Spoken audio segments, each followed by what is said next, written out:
వేదికపై కావాల్సిందిగా ఆహ్వానిస్తా ఉన్నాం సార్. సారీ, ఇప్పుడు మన మరో డిప్యూటీ జనరల్ సెక్రటరీ ఈ సమావేశం ఉద్దేశించి మళ్ళీ అమలు సందర్శించాల్సిందిగా వైవీరావు గారిని కోరుతా ఉన్నాం. కామెంట్ ఈ మీటింగ్కి అధ్యక్షత వహిస్తున్నటువంటి తిరుపతి అన్న గారికి, అలాగే మా కురవృద్ధుడు చిప్ప నరసయ్య గారికి,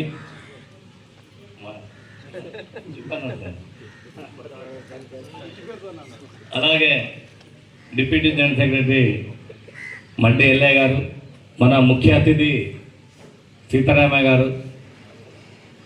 కామ్రేడ్స్, ఈ గోలేట్లో ఎలక్షన్లలో గెలవంగానే మేము చెప్పినాం D2C, C2B, B2A గ్రేడ్లు దాని గురించి మాట్లాడతాం, తప్పనిసరిగా మీకు ఇప్పిస్తామని చెప్పి ఎన్నికల ముందు వాగ్దానం చేయడం జరిగింది. ఎందుకంటే అప్పటికే D2C గ్రేడ్ రాక 5 years నుంచి వెయిట్ చేస్తున్నటువంటి కార్మికులు త్రోట్ సింగరేణిలో ఉన్నారు. ఆ గ్రేడ్స్ అవి అట్లనే ఉన్నాయి, అడిగే వాళ్ళు లేరు. ఎందుకంటే తెలంగాణ బొగ్గని కార్మిక సంఘం గెలిచిన తర్వాత స్ట్రక్చర్ మీటింగ్, JCC మీటింగులు, GM కమిటీ మీటింగ్లు, అసలు మీటింగ్లే లేవు. మీటింగ్లు లేకుండా కార్మిక ప్రాబ్లమ్స్ అన్నీ కూడా అట్లే పెండింగ్ ఉన్నాయి.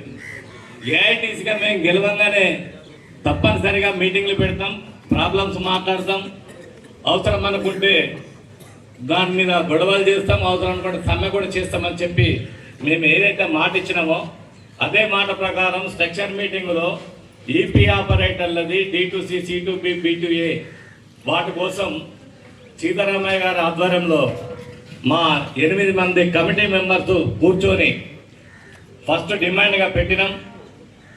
పెట్టి దాని మీద ఫైట్ చేయడం అనేది జరిగింది. కానీ దానికంటే ముందే ఈ గోలేట్లో ఉన్నటువంటి ఆపరేటర్స్ స్వచ్ఛందంగా D గ్రేడ్ టు D2C ఇవ్వాలని చెప్పి ఇక్కడ పెద్ద ఎత్తున గొడవ చేసి, అదేవిధంగా అర్ధనగ్న ప్రదర్శన చేసి, అసలు త్రోట్ సింగరేణిలో ఉన్నటువంటి ఆపరేటర్స్ అందరూ కూడా ఐక్యం అయ్యే విధంగా గ్రేడ్ల గురించి ఫస్ట్ కొట్లాడింది ఈ గోలేట్ నుంచే స్టార్ట్ అయింది.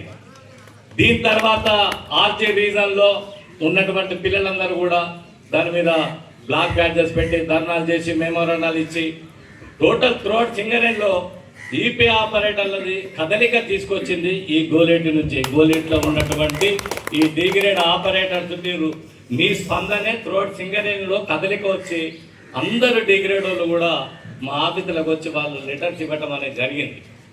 కాబట్టి